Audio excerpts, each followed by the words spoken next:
Today I will show you what you should do if you use add-on CAD Transform and you can select the origin point of an object. For those of you who doesn't know what the CAD Transform add-on is about, I'm gonna tell it now. At first you can make measurements between different objects or different parts of the geometry. You can also move, rotate and scale the parts without being restricted by the view at your object. Who would like to learn more about this add-on, feel free to visit the channel Maker Tales. I will post the link in the video description. If you have installed this add-on as a macOS user, you have to make following adjustment. Here you have to select the OpenGL option. Otherwise, in the version 3.5 of Blender, the add-on won't start. And now let's get back to the solution of the problem I spoke about at the beginning of this video.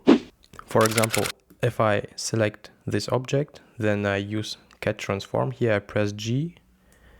I can select his origin because I have here a red circle around it. Now I will make a copy of the objects I like to have from this body.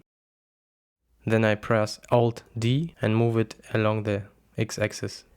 And now if I try to move this object with add-on CAD Transform, I press G and I have here no red circle around this origin point.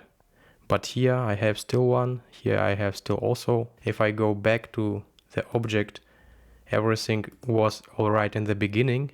Here I try to select it and then I press G and I also can't select this origin. And now to the solution. By the way, please consider to give this video a like. It helps this channel to grow and motivates me to share with you further helpful tips. And to solve this problem, you just need to reduce the amount of the visible objects. And I have now around about 250 different parts in my scene, and for some reason it is a problem for this add-on. So just select the objects you will not interact with and hide them. And after you reduced this way your scene, you will be able to grab each object by its origins without a problem.